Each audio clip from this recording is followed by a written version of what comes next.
को नमस्कार, मैं हूं आलोक पाठक और आप देख रहे हैं खबर दस्तक। बिहार में चुनावी हलचल है। प्रधानमंत्री आज प्रचार करने फिर पहुंचे हैं बिहार में, और इधर उत्तर प्रदेश के पूर्व मुख्यमंत्री और समाजवादी पार्टी के राष्ट्रीय अध्यक्ष अखिलेश यादव पहुंचे हैं गाजीपुर। लेकिन आज उन्होंने एक चौंका दिया। चौंका इसलिए दिया क्योंकि मीडिया के एक वर्ग में चलाया जा रहा था कि शिवपाल यादव अखिलेश यादव से नाराज चल, और इसके लिए आप तो जानते हैं कि गोदी मीडिया किस तरह से फोटो में एआई के जरिए छेड़छाड़ करके कहानी बनाती है।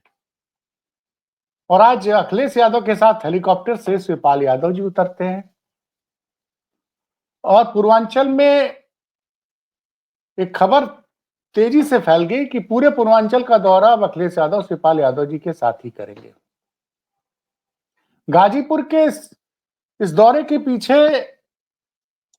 एक बहुत बड़ी स्ट्रेटजी है। वैसे तो आज गाजीपुर गए हैं अखिलेश जी और शिवपाल जी, तीन जगह पे तीन वरिष्ठ नेताओं के घर पे कुछ आयोजन है। जैसे सैदपुर से समाजवादी पार्टी के युवा नेता हैं भारती जी, उनकी शादी थी, उनकी शादी के बाद के प्रोग्राम में गए। उसके बाद पूर्वांचल के गांधी माने जाने वाले रामकरण यादव, जो गाजीपुर के रहने वाले हैं, नेताजी से भी सीनियर रहे हैं, चरण सिंह के सहयोगी रहे हैं, उनके घर जा रहे हैं। और गाजीपुर सदर के एक ब्राह्मण नेता, एक पांडे जी, उनके घर जा रहे हैं। तो कहने को यह है कि ये एक पारिवारिक दौरा है समाजवादी पार्टी के कार्यकर्ताओं के, विधायकों के यहाँ, या वरिष्ठ नेताजी के वरिष्ठ रहे गांधी रामकरण दादा के घर पे कुछ आयोजन है, वहां जा रहे हैं। लेकिन इसके पीछे एक बहुत बड़ा राजनीतिक संदेश है। मैं दर्शकों को बताना चाहूंगा कि गाजीपुर ही वो जगह थी जहां से 2023 में समाजवादी पार्टी ने अपनी तैयारी को दिखाया था, जब घोसी का उपचुनाव हुआ था। और उस उपचुनाव में अखिलेश यादव ने तो सिर्फ एक सभा की थी, लेकिन शिवपाल यादव उस पूरी विधानसभा उपचुनाव के दौरान कई दिनों तक वहां पे जमे रहे। और उस सीट पर उस वक्त उत्तर प्रदेश सरकार ने अपनी पूरी फौज उतार दी थी। दोनों उप मुख्यमंत्री, मुख्यमंत्री और कम से कम दर्जन भर से ज्यादा मंत्री और 40 विधायक उतारे गए थे। और उस उपचुनाव में समाजवादी पार्टी ने 40,000 वोटों से जीत हासिल की। और उसी के बाद मोमेंटम चढ़ा, और उसका 2024 में जो हुआ आप सबको पता है। तो शरद सरन जी, एक दैनिक भास्कर ने एक खबर चलाई थी कि शिवपाल जी अखिलेश जी से नाराज हैं। और जब इस तरह की खबरें आती है तो आप जानते हैं सारे मीडिया वाले इसको लपक लेते हैं कि वो सफाई में दिवाली वाले दिन अखिलेश जी ऐसे बैठे थे, शिवपाल जी ऐसे बैठे थे, और तमाम फोटोज शेयर की जा रही थी। लेकिन आज तो दोनों एक ही हेलीकॉप्टर से पहुंचते हैं। सुनने में आया लखनऊ से ही साथ गए हैं बनारस, बनारस से फिर गाजीपुर। ये पाठक जी, आपको जय हिंद, आपके दर्शकों को मेरा जय हिंद। आपने बड़ा दिलचस्प मोड़ दिया है अपनी प्रस्तावना को अंत में। मऊ के चुनाव में करीब 15-18 दिन में वही था, 70-80 अपने साथियों, फौजी साथियों के साथ, और करीब 80-90 गांव हमने डोर टू डोर कैनवेसिंग की थी। तो मैं उस पे आता हूँ। मतलब बहुत हृदय के नजदीक रहा है वो परिश्रम, और बहुत उमस और गर्मी के दिन थे। हाँ, सितंबर का महीना था जी, 2023 में। ये शर्ट की, हाफ शर्ट की बाजू है ना, तो इसके इस छोर से लगातार ड्रॉप्स की तरह पानी गिरता था दिन में जब आप चलते हैं। इस तरह की गर्मी थी। ये कई चीजें एक साथ जुड़ी, इसलिए मैं आपको कहना चाहूंगा कि आपने एक चीज नोटिस की होगी। आजकल एसआईआर पे लगातार बात चल रही है और बिहार के चुनाव पे बात चल रही है, जो राजनीतिक परिदृश्य है। तो कहीं ना कहीं जो आसपास के जो भी स्टेट्स हैं और समाजवादी, स्वाभाविक है, उससे जुड़ ही जाएंगे। और ये घोषणा भी हो ही गई है उत्तर प्रदेश में अब जो एसआईआर की। और जिस तरीके से पूर्वांचल के बिहार से रिश्ते हैं, रोटी बेटी के रिश्ते हैं, तो कम से कम 20 जिले ऐसे हैं जो इधर के बिहार के 10-12 जिले से एक परिवार के तौर पे कनेक्टेड। तो स्वाभाविक है, एक बहुत बड़ी नैतिक जिम्मेवारी है समाजवादी पार्टी की भी वहां सहभागिता देने के लिए। आप इसे उस परिप्रेक्ष्य में भी देख लीजिए कि जो पूर्वांचल में गए हैं और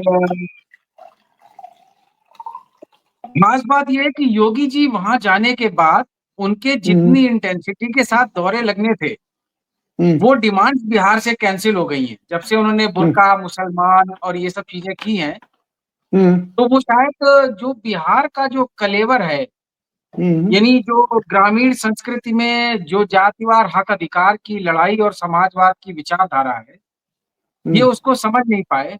इसलिए बिहार से फिर वो डिमांड्स कैंसिल करनी पड़ी और भाजपा के और जेडीयू के प्रत्याशियों ने निवेदन किया कि भाई योगी जी का प्रोग्राम हमारी विधानसभा में नहीं चाहिए, हमारा काम चल जाए। उसके बाद जब मोदी जी की पिछले प्रोग्राम हुए, आपने देखे होंगे तो कि जिस तरीके से कुर्सियां खाली रही हैं और वो जिस तरीके से जो बात कहने की कोशिश कर रहे हैं, वो अपने आप में सवाल बन रहे हैं कि ये बात तो आप हर चुनाव में 15 साल से आके यहाँ कह रहे हैं। तो इसमें जो पीछे वाला हिसाब है, उसका बैगेज वो ज्यादा कैरी कर रहे हैं और वादे कम कर पा रहे हैं। तो अभी जो विचार चल रहा है कि मोदी जी की भी वहां पे यात्राएं और उनकी रैलियों की संख्या कम करनी है और पुनः नीतीश जी के नाम को आगे लेके आना है। कहीं ना कहीं आप ये देखिए कि भारतीय जनता पार्टी चुनाव लड़ने से पहले ही बिहार में चुनाव से बाहर हो गई है। और ये बात मैं इसलिए कह रहा हूं कि लड़ाई तो अब तेजस्वी जी और नीतीश जी के बीच में है। और जब तेजस्वी जी और नीतीश जी के बीच में चुनाव है, तो भाजपा तो दोनों तरफ से बाहर है। और वो मैं क्यों कह रहा हूँ, आप भी समझते हो, दर्शक भी समझते हैं। क्योंकि भाजपा का प्रयास था कि अब बिहार में कम से कम अपना अपना व्यक्ति वहां बिठाया जाए, पर्ची वाला मुख्यमंत्री बिठाया जाए राजस्थान और मध्य प्रदेश की तरह, और बिहार को कंट्रोल करके और वहां की संपदाओं को आगे डिस्ट्रीब्यूट करने की व्यवस्था बनाई जाए। तो नीतीश जी रहे या तेजस्वी जी रहे, भारतीय जनता पार्टी चुनाव से बाहर हो गई है। अब जो गन्ना मूल्य का आपने देखा होगा, एक हफ्ते से जो बीजेपी ने चलाया है, वो गन्ना मूल्य वाली बात ही इसलिए आई है क्योंकि अब बुर्का मुसलमान चलेगा नहीं।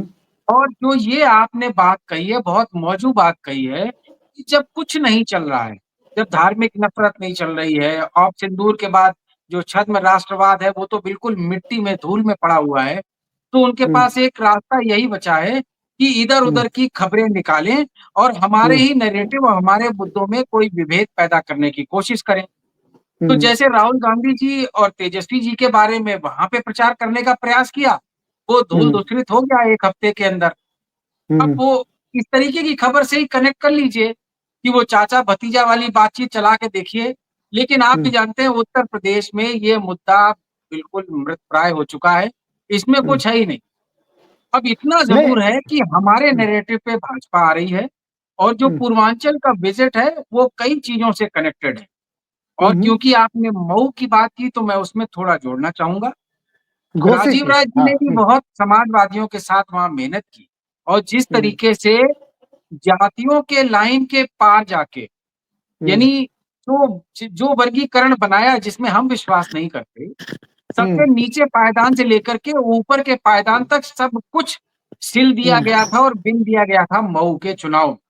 हम्म, और मैं यहाँ तक कहूंगा कि हर गांव के लिए दो दो चार चार हम्म, गांव पे जो लाल बत्ती के मंत्री थे, उनकी हम्म, ड्यूटी लगी गई थी।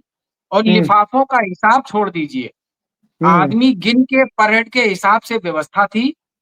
और लोग दरवाजे से निकल के और ऐसे हाथ जोड़ के, सोचिए जिनके घर में खाने तक को नहीं है बेचारों को, उनकी हम्म, परिपक्वता देखिए कि उन्होंने हाथ जोड़ के बोला कि हम आपका ये लिफाफा ले नहीं पाएंगे क्योंकि हम इस बार आपकी मदद कर नहीं पाएंगे। हम्म, और जानते हैं, गरीब आदमी अगर आपका लिफाफा वापस करे तो सोच हम्म, लीजिए उसके मन में उससे बड़ा संकल्प होगा। और संकल्प हम्म, जानते हैं क्या था पाठक जी, आपको भी सुन के अच्छा लगेगा, दर्शकों को हम्म, भी अच्छा लगेगा। ये सब समाचारों में आया है लेकिन मेरी आंखों के सामने हुआ है तो मैं फर्स्ट हैंड इन्फो दे रहा हूं। हम्म, उनका कहना ये था कि हम्म, बहन मायावती जी जब तक भारतीय जनता पार्टी के चंगुल से आजाद नहीं होंगी, तब तक हम्म, वो जमीन पर चल नहीं पाएंगी। और इस हम्म, चीज से हम भी सहमत हैं कि पीडीए के हर नेता, हर कार्यकर्ता को जमीन पे अपने लोगों के लिए संघर्ष करना चाहिए, काम करना चाहिए। तो हम्म, बहुत सा अक्रॉस पार्टी लाइन भी लोग ये कह रहे हैं कि पहले भारतीय जनता पार्टी से मुक्ति लो, उसके हम्म। बाद अपनों की लड़ाई लो। जी। नहीं नहीं, एक चीज जो आपने कही, अभी अखिलेश जी ने भी प्रेस कॉन्फ्रेंस क्या एक अनौपचारिक बातचीत की है, जो वीडियोस हमारे पास आए हैं उसमें उन्होंने कहा है कि वैसे अब कल अमित शाह ने नीतीश जी का अधिकृत रूप से मंच से घोषणा कर दी कि मुख्यमंत्री नीतीश जी बनेंगे, इसमें कोई शक शुबा नहीं है। तो अखिलेश जी ने कहा है कि देखिए चुनाव है, चुनाव में हालत खराब है, इसलिए अभी उन्होंने फिलहाल वोट लेने के लिए नीतीश जी का नाम आगे कर दिया है, लेकिन जैसे ही चुनाव परिणाम आएंगे वो नीतीश जी को पीछे कर देंगे। तो मतलब आप लोग का पूरा इंडिया गठबंधन की पूरा यही है कि मैं भारतीय जनता पार्टी यहाँ पे नीतीश जी के साथ खेल कर रही है, तो ये आप लोग कंफ्यूजन क्रिएट करना चाहते हैं बिहार के वोटर्स के बीच में। नहीं देखिए पाठक जी, ऐसा है, नीतीश जी के साथ तो वो खेल पूरा कर चुके हैं, और जितना शिंदे जी के साथ किया है नीतीश जी के साथ तो उससे ज्यादा कर चुके हैं, क्योंकि एक लंबे समय से योजनाबद्ध तरीके से इस पे काम चल रहा था। और आप विजय जी को, ललन जी की भाषा, उनकी मुद्रा, उनके बयान कम से कम 2 साल से सुन रहे होंगे। समझ में ही नहीं आता है कि वो नेता जेडीयू के हैं या भाजपा के हैं, और वो पटना के हैं या दिल्ली के हैं। नीतीश जी के जहां तक बात आपने अमित शाह की कल भाषा की तब्दीली की है, तो उन्होंने ये कहा है कि प्रधानमंत्री मोदी जी और मुख्यमंत्री नीतीश जी के साथ हम चुनाव लड़ रहे हैं। उन्होंने ये अभी भी नहीं कहा है कि चुनाव के बाद अगर हम सरकार बनाते हैं तो नीतीश जी मुख्यमंत्री बनेंगे, क्योंकि हर बार वो एक कार्यक्रम घोषित करते थे, प्रेस को बुलाते थे और उसमें अनाउंस करते थे कि हम नीतीश जी के नेतृत्व में चुनाव लड़ रहे हैं और नीतीश जी के नेतृत्व में सरकार बनाएंगे। ये जो दूसरी वाली लाइन है ये अभी मिसिंग है। इसीलिए, और आप एक बात तो आप भी जानते होंगे कि पूर्वांचल खास तौर से और बिहार उसमें नंबर 1 पे उड़ती चिड़िया को हल्दी लगाने के सुपर स्पेशलिस्ट हैं। तो बिहार के जनमानस को अगर आप महीन लाइन के पार जाके समझाने का प्रयास करेंगे, तो कम से कम वहां की जनता को जो संदेश जाना था वो जा चुका है। इसलिए जो छोटे दल इधर उधर जो नया प्रयास कर रहे थे, वो भी अब सब शांत हो गए हैं, या उनको शांत कर दिया गया है दबा के। तो अब बिल्कुल 1 to 1 जैसे उत्तर प्रदेश में संघर्ष है, कहीं ना कहीं उसी स्थिति में चुनाव बिहार में जा चुका है। और जो कुछ ये नीतीश जी के साथ कर रहे हैं, विश्वास कीजिए, अब पीडीए का जनमानस जो है वहां पे, हालांकि वहां पीडीए शब्द इस्तेमाल नहीं करते हैं, कहीं माई बाप बोलते हैं, कहीं कुछ और बोलते हैं, अलग अलग क्षेत्र में, लेकिन जो दबा कुचला शोषित समाज है उसने कम से कम ये तय कर लिया है कि भारतीय जनता पार्टी को बिहार में पैर भी नहीं रखने देना है, इनको यहां से भगाना है, वरना ये बिहार का वही हाल करेंगे जो इन्होंने उत्तर प्रदेश का इस समय किया। जी अच्छा कर्नल जी, आप लोग क्या आप लोग भी बिहार जा रहे हैं प्रचार में? जी, हमारे राष्ट्रीय अध्यक्ष जी के 2-3 जाने के वहां कारण है। एक तो समाजवादियों में बिहार की धरती, जेपी साहब का आंदोलन, लालू जी का उस दौर के 90 के दौर का संघर्ष, और तेजस्वी जी के आज के वर्तमान परिस्थितियों में जो उनके मूल्य और संस्कार हैं समाजवाद के प्रति, तो हमारी नैतिक जिम्मेवारी है कि उनके कंधे से कंधा जोड़ें। दूसरी बात, हम इंडिया गठबंधन का हिस्सा हैं, तो हमें वो मजबूती देनी है, और जो पूर्वांचल के 20-25 जिलों में जो उसका असर है, उसका प्रभाव है, जो उसके नाते रिश्तेदारी वाले परिवार हैं वहां पे, उनको जाकर के भी अपील करनी है कि जिस तरीके से आप लगातार पूर्वांचल को मजबूती से समाजवाद के साथ जोड़े हैं, बिहार को भी अब पूर्णतः समाजवाद के रास्ते पे लाइए। और पिछली बार जो सिर्फ 12,000 वोट से समाजवादी सरकार बिहार में बनने से रह गई थी, उसको मजबूती से जिताइए। और कहीं न कहीं ये मांग पार्टी के अंदर से भी लगातार उठ रही थी, समाजवादी पार्टी के अंदर, राष्ट्रीय अध्यक्ष जी के लिए, कि वो बिहार जाएँ और जो इंडिया गठबंधन की डिमांड्स आ रही हैं क्षेत्र से, उनके अलग-अलग जगह प्रोग्राम लगने के लिए उनको ऑनर करें। तो अब राष्ट्रीय अध्यक्ष जी के भी अब प्रोग्राम स्टार्ट हो रहे हैं। काफ़ी हद तक मैं देख रहा हूँ मीडिया में इधर-उधर बिखर के बातें आ भी गई हैं कि 2 तारीख के बाद उनके लगातार प्रोग्राम लगेंगे वहाँ। लेकिन शरद जी, अधिकृत रूप से तो अभी घोषणा नहीं हुई ना, ये मीडिया तो तो खबरें चला रहा है, लेकिन अधिकृत रूप से तो हमारे पास कोई जानकारी नहीं है। मैंने आपकी पार्टी के मीडिया प्रभारी जे से पूछा था, उन्होंने भी कहा कि वो टाल गए ना, समाजवादी पार्टी की तरफ से जो हम मीडिया ग्रुप में इंफॉर्मेशन आती वो भी नहीं आई है। तो आपका कब सवाल बहुत जाए? खूबसूरत आपका सवाल बहुत खूबसूरत है, और इसका मैं थोड़ा वृहद जवाब देने का प्रयास करूंगा, उसमें बहुत कुछ समाहित मिलेगा आपको। पाठक जी, इतने देखिए, ये मानव प्रकृति है कि जब हम दुख, दर्द, पीड़ा और शोषण की यात्रा करते हैं, तो जीवन में बहुत कुछ सीखते हैं। पिछले 10 साल के भारतीय जनता पार्टी का जो राजनीति करने का स्वरूप है, जो उसका चरित्र है राजनीति का, उससे समाजवादी पार्टी ने बहुत सीखा है। बस एक चीज नहीं सीख पाए, वो दाहिने हाथ मुड़ने के लिए बोलते हैं और बाएं मुड़ जाते हैं। समाजवादी जनरली ग्रामीण संस्कृति का संस्कारी और मूल्यवान कार्यकर्ता है, तो हम लोग फेस वैल्यू पे बहुत चलते हैं, अभी उतने चपल नहीं हुए। अच्छा लेकिन अच्छा, जो ख्याल शीर्ष है। नेतृत्व है, जो हम्म, नेतृत्वशील लोग हैं, गंभीर हैं, सीनियर हम्म, पॉलिटिशियंस हैं, समाजवादी धारा के, वो ये समझ गए हैं कि हम्म, रणनीति को अब हमेशा प्याज के लेयर्स पे, एक लेयर हम्म, के नीचे दूसरी लेयर, दूसरी लेयर के नीचे तीसरी लेयर, इस तरीके से करते हैं और जरूरत के हिसाब से उसकी परतें उतारते हैं कि पहली परत, फिर तारीख आई हम्म, तो दूसरी परत, फिर तारीख आई तो तीसरी परत। नहीं तो हम्म, देश के साधन, संसाधन और संस्थानों को जिस हम्म, तरीके से भारतीय जनता पार्टी ने साधा है, अगर हम इस हम्म, तरीके के रणनीतिक कौशल से नहीं चलेंगे, तो धन हम्म। धान्य से संपन्न ऐसे वोट के लुटेरों से लड़ने में बहुत मुश्किल है। तो आपको समय ये के साथ सूचना मिलेगी, बिल्कुल नहीं मिलेगी, नहीं। लेकिन भाजपा को समय नहीं देना चाहते। अच्छा भाई, इसीलिए आपने पूरी प्रोग्राम अभी तक पत्ते खोले नहीं है आप लोगों ने। देखिए वो ये सब आपने अब बड़ी सब बात। प्याज की तरह है, अब सब सब प्याज प्याज की के, तरह है। वो जी, अचानक पहुंच जाएंगे और पता चलेगा कि अरे आज यहाँ सभा है, उसके बाद वहां सभा है, अब तो बुलाने खैर। वालों को पता है, आने वालों को पता है, सुनने वालों को पता है, जिनको हाँ, नहीं पता होना चाहिए उनको नहीं पता है। और हम मीडिया के साथ ही हमारे साथ हैं, उनको समय हाँ, से सूचित जरूर किया जाएगा। मतलब अच्छा, अभी अखिलेश जी ने ऐलान किया है, मतलब हो सकता है मनोबल बढ़ाने वाला स्टेटमेंट दिया है। जस्ट अभी मेरे पास वो वीडियो आया अखिलेश जी का कि उन्होंने कहा कि तेजस्वी जी मुख्यमंत्री बनने जा रहे हैं, उनके समर्थन में हम सब लोग हैं, सरकार चलाने में भी सहयोग कर सकते हैं, उसके लिए तैयार है। चुनाव तो आप लड़ नहीं रहे हैं, तो फिर कैसे सरकार चलाने में उनको सहयोग देंगे, उनकी सरकार बनती है आप तो। पाठक जी, आपने तो सवाल पूछा और सवाल का जवाब भी साथ में दिया है। मैं बस हम्म। इसके व्याख्या कर सकता हूँ। नहीं नहीं भाई, जब वो कह सामंजस्य, रहे हैं कि सरकार सामंजस्य, चलाने में सरकार चलाने में कैसे सहयोग करेंगे, समाजवादी पार्टी तो वहां चुनाव लड़ नहीं रही है। मैं उसी की व्याख्या करने का प्रयास करूंगा। आप काफी हम्म, सीनियर हैं और आप जानते हैं मैं क्या कहने वाला हूं, फिर भी मैं रखने का प्रयास करूंगा। हम्म, देखिए, इंडिया गठबंधन में खास तौर से, और हम्म, उनमें भी समाजवादी विचारधारा के दलों में खास तौर से, जो हम्म, सामंजस्य है वो बहुत हम्म, उत्कृष्ट स्तर का हमेशा रहा है। लेकिन जो हम्म, नए पीढ़ी के नेतृत्व हैं, नए जमाने के लोग हैं, नई सोच के लोग हैं, जिन्होंने दुनिया देखी है, विकासशील विचारधारा के हैं, हम्म, उनके अंदर सामंजस्य बहुत अच्छे लेवल का है। यानी कि बहुत सी चीजें एडवांस में प्लान करते हैं, अपनी शेयरिंग और पार्टिसिपेशन को भी तय करते हैं। उनका प्रयास रहता है कि कहीं से भी हमारे आंदोलन का और हमारे कार्यकर्ता के जो पसीने का श्रम है उसमें नुकसान ना हो। इसी अच्छा अब विषय पे हमने ये, आप भी जानते हैं, बिहार में हमारे विधायक भी रहे हैं, हम चुनाव भी लड़ते रहे। इसीलिए इसीलिए जी इस जी बार लेकिन बिल्कुल। आप नहीं लड़। अब तो लेकिन एक सवाल और है। हमारे अपने कार्यकर्ताओं ने, बिहार के कार्यकर्ताओं ने भी इससे सहमति जताई कि खुली हम्म, फील्ड दीजिए और एक तरफा चुनाव लड़ने दीजिए।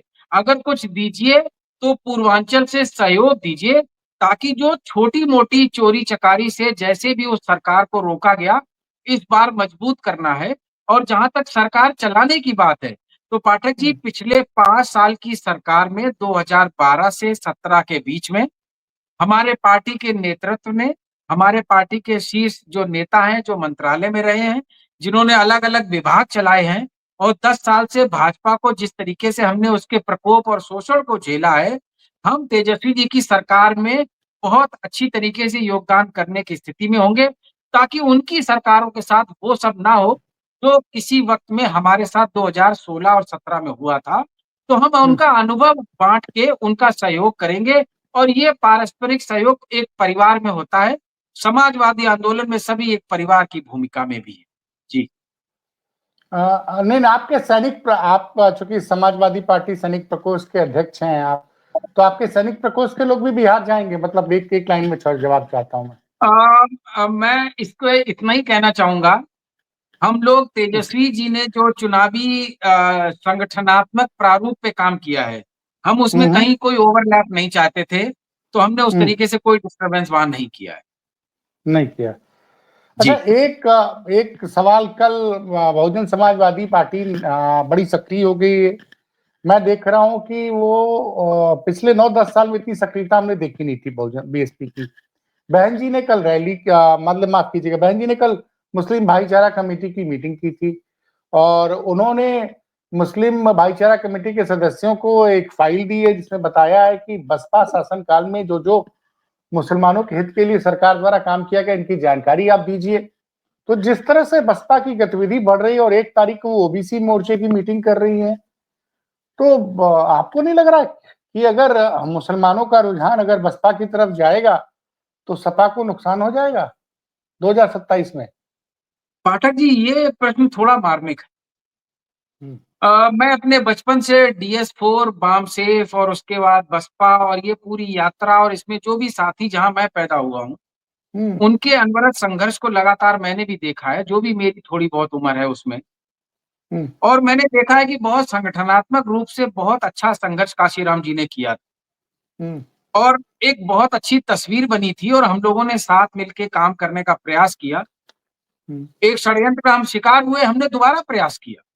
हम्म, लेकिन जो इस समय उनके लिए सलाह बस इतना ही है हम्म, कि किसी भी राजनैतिक दल का ये पहला नैतिक दायित्व है कि वो जमीन पे उतर के कार्यकर्ताओं से मिलें, उनके विचार लें, अपने विचार दें, उनके सुख दुख में शामिल हों, जरूरत पड़ने पे उनके कंधे पे अपना हाथ रखें, सर पे अपना हाथ रखें। हम्म, कार्यकर्ता के जुड़ाव की पहली कड़ी ये है। मुसलमान के लिए अगर भाईचारा की बात वो कह रही हैं और शायद उन्होंने जो काम किए हैं बसपा की सरकार की बात कर रहे होंगे, तो वो हम्म, शायद 2007 से 2012 की सरकार की बात कर रही होंगी, जिस हम्म, सरकार को गए हुए लगभग 1.5 दशक से अधिक समय हुआ है हम्म, और जो इंतहा मुस्लिम भाइयों पे आजादी के बाद पिछले 8-9 दशक में कभी नहीं हुआ होगा, उससे ज्यादा पिछले 10 साल में भाजपा के राज में हुआ है। जिस तरीके से लोग जेलों में सड़ाए गए, जेलों में मारे गए, जिस तरीके से कॉलोनी की कॉलोनी हजारों के हजार मकान गिरा दिए गए, उन लोगों को वहां पे खड़ा होना चाहिए था, उनके आंसू पोंछने चाहिए थे। हम समझते हैं कि भाजपा में, जब भाजपा के सत्ता में विपक्ष की ताकत को लगातार वो कमजोर करते हैं, हम्म, तो लोग भी, कार्यकर्ता भी जानता है कि हम सत्ता में नहीं है तो बहुत नहीं कर सकते, तो कम से कम दर्द में साझेदार हो सकते हैं। अगर वो साझेदार होंगे अपने कार्यकर्ताओं के दर्द में, आगे के लिए उन्होंने ये सोचा है, तो उनको शुभकामनाएं। उनको अपने कार्यकर्ताओं के सुख दुख में साथ खड़ा होना चाहिए, उनके नहीं, घर में आना जाना चाहिए, आप मेरे क्षेत्रों में सवाल जाना। का जवाब नहीं दे रहे। बसपा जिस तरह से सक्रिय हो रही है, मुस्लिम मोर्चा की मीटिंग हुई, अब 1 तारीख को ओबीसी मोर्चा की मीटिंग होगी और तो पिछड़ा पीडीए समाज उनकी तरफ भी देख रहा है कि बहन जी आगे हम लोग को हक दिलाएंगी। तो ये कहीं ऐसा तो नहीं कि भाई अब उसी समाज की लड़ाई आप भी लड़ रही है, बसपा भी लड़ रही है, तो विधानसभा चुनाव में नुकसान आपको होता नहीं दिख रहा है सपा के लिए? आपने तो फिर सवाल पूछा और साथ में जवाब दिया पाठक जी, मैं सिर्फ अरे व्याख्या मैंने ही कर पाऊंगा इसकी। नहीं नहीं, मैंने कोई जवाब नहीं दिया। मैं कह रहा हूँ कि जिस तरह जी से वो लगातार 9 अक्टूबर की रैली में जिस तरह का जनसमर्थन आया, उसके बाद वो हम्म, लगातार, आप कह रही वो तो लगातार संवाद कर रही है। जी कुछ मुस्लिम मोर्चे से उन्होंने 9 साल बाद संवाद किया, 2016 के बाद उन्होंने संवाद ही नहीं किया था जी जी मुस्लिम बिल्कुल। भाईचारा कमेटी। देखिए पाठक जी, ऐसा है, हम्म। हम एक लोकतांत्रिक व्यवस्था में हैं और लोकतांत्रिक अरे व्यवस्था में चुनाव। एक लाइन में आप जवाब नहीं दे मैं रहे हैं। आपको जवाब देता हूँ, बिल्कुल क्लियर, हाँ, short and crisp, short and हाँ, क्रिस्प। हाँ। लोकतांत्रिक व्यवस्था में हर राजनीतिक दल आप को चुनाव में आप घुमा सहभागिता रहे का हैं, अधिकार है। नहीं नहीं, आप मैं आ घुमा रहा हूँ, रहे हैं। मैं आ रहा हूँ, मैं उसी पे आ रहा हूँ। सबको चुनाव लड़ने का अधिकार है। अगर बसपा ने मीटिंग शुरू की है, तो हम्म, उम्मीद है इन मीटिंगों में कुछ फैसले करेंगे, कुछ जमीन पे हम्म, उतरेंगे, लोगों का सहयोग करेंगे। हम उनको शुभकामनाएं दे सकते हैं। बस शंका ये होती है कि हम्म, पिछले कुछ समय से ये देखा जाता है कि चुनाव वो लड़ने आते हैं और हम्म, टिकटें भारतीय जनता पार्टी के कार्यालय से मिलती हैं। तो इस हम्म। बार वो व्यवस्था होगी या नहीं होगी, उसका परिवर्तन जनता देखना चाहती है। मैं बस उसकी बात कह रहा था। जी तो कोई संभावना नहीं है कि बसपा और सपा मिलकर चुनाव लड़ने 2027 का विधानसभा चुनाव? जो अ, दलीय संरचना में पाठक जी जो व्यवस्थाएं थी, जिसमें हाँ। छोटे और बड़े दल थे, हम्म। इस समय देखने में आ रहा है कि पूरे देश में, सिर्फ उत्तर प्रदेश में नहीं, हम्म। पूरे देश में नेताओं के गठजोड़ का समय चला गया है काफी हद तक। अब जनमानस गठजोड़ कर रहा है, नेताओं को उस गठजोड़ के साथ चलना पड़ रहा है, तो अरे रिवर्स वाह, इंजीनियरिंग हो चुकी। क्या बात कर रहे हैं आप, इंडिया गठबंधन के कांग्रेस के साथ गठबंधन कर रहे हैं यूपी में, और बसपा को कह रहे हैं कि मैं, ये। मैंने क्या कहा, मैं उसको दोहराता हूं पाठक जी। हम्म। मैं कह रहा हूं कि अब अलग अलग समाज ये दबाव डाल रहा है कि किस किस नेता को किस चाल पे चलना है, और जनता तय कर रही है, जनता ही गठबंधन बना रही है। आपने देखा होगा 19 में क्या हुआ, उसके बाद फिर 22 में क्या हुआ और 24 में क्या हुआ। अब तो पीडीए ने अपना गठबंधन बना लिया है, हमें पीडीए के पीछे पीछे चलना पड़ रहा है, जो तो आप पीडीए बसपा, कहेगा हम वही करेंगे। आप बसपा को पीडीए, मतलब आप नहीं मानते हैं कि बसपा पीडीए का हिस्सा है? नहीं, मैंने कहा, मैंने हम्म। कहा कि अब वक्त है कि जनमानस गठबंधित हो रहा है, नेताओं को जनता की आवाज पे चलना पड़ रहा है, और जनता को ये पता है कि भारतीय जनता पार्टी को अगर वर्तमान परिस्थितियों में हराना है, तो हम्म। जो भी एंटी बीजेपी वोट है वो लामबंद होकर के एक निशान पे वोट डालेगा। तो वो तय अगर करके बैठे हैं, और 24 में हम भाजपा को हरा चुके हैं, तो जो हमारा फॉर्मूला कामयाब है और सामने साबित हो रखा है, तो हम उसी पे चलना चाहेंगे। इसमें तो कोई चलिए, बुराई नहीं है, जैसा आप जनता बसपा, हमें बताएगी हम आप वैसा बसपा, करेंगे। नहीं, बसपा अगर जुड़ना चाहे तो? अब अगर ऐसा कुछ प्रस्ताव आएगा तो स्वाभाविक है, जो हमारा नेतृत्व है उस पर विचार करेगा। ये बड़े नेताओं का फैसला है, मैं तो एक छोटा प्रवक्ता हूँ। नहीं, मतलब मैं तो आप खुद, इस संभावना को रूल आउट नहीं कर सकते हैं? नहीं, संभावना तो जीवन राजनीति संभावनाओं का ही खेल है पाठक जी। लेकिन एक संभावना बिल्कुल क्लियर है कि पीडीए के लिए जो बात करेगा, पीडीए उसकी बात करेगा। ये वर्तमान परिदृश्य है जनमानस का। तो जो पीडीए की बात कर रहा है, पीडीए उसको स्वीकार कर रहा है, और बाकी हम्म। परिस्थितियां आपके सामने है। चलिए सर, देखते हैं क्या होता है। फिलहाल अखिलेश यादव ने, चलते चलते दर्शकों को बता दूं, फिलहाल जो अभी लेटेस्ट अपडेट आई है, उन्होंने सर को लेके फिर सवाल उठाया है, मतलब स्पेशल यूनिवर्सिटी के जो इंटेंसिव रिवीजन है वोटर लिस्ट का, और वो फिर उठा रहे हैं कि मुझे वो लिस्ट दिखाइए कि कितने बीएलओ पीडीए समाज के हैं। तो कुल कुल मिला जुला के जो अखिलेश जी का फोकस है, लेकिन एक बात बड़ी अच्छी लगी, नागवार गुजरेगा कुछ लोगों को, लेकिन अखिलेश यादव ने स्पेशल इंटेंसिव रिवीजन जो हो रहा है, सर की गतिविधि जो उत्तर प्रदेश में चालू हुई है, उसका विरोध नहीं किया है। उन्होंने कहा कि हमारे समाजवादी पीडीए प्रहरी ये इंश्योर करेंगे कि हमारे किसी भी मतदाता के सकाल नाम न कटने पाए। तो बस एक लाइन ना बता दीजिए, उसके बाद मैं खत्म कर दूंगा, क्योंकि आप लोग, आप पीडीए प्रहरी में क्या आप लोग को संदेश दिया गया है कि ये जो सर के लिए? मुझे अपनी बात तल्लीनता से रखने की अनुमति देंगे? हाँ, बिल्कुल देंगे। एसआईआर पे प्याज है, और प्याज की पहली लेयर ये है कि पीडीए प्रहरी चयनित हो रहे हैं, हम्म। और जो ये पीडीए प्रहरी बन रहे हैं, हम्म। उसकी तैयारी हर बूथ पे लगभग 6 महीने पहले हम लोग कर चुके हैं।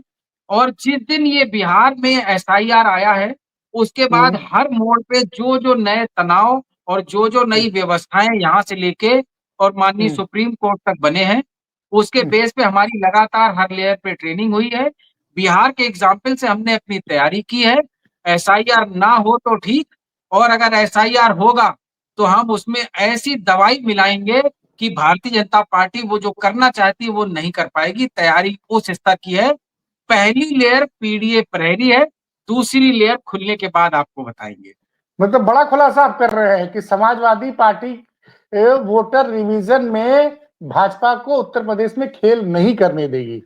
तो ये जी, बड़ी तैयारी, ये बड़ी पहली तैयारी लेयर यही है पाठक जी कि हम तैयार हैं, आने दीजिए। आने दीजिए। चलिए सर, शरद जी, आपने महत्वपूर्ण जानकारी दी। फिर मिलते हैं किसी बड़ी खबर पर आपके साथ। बहुत बहुत धन्यवाद आपका पाठक जी।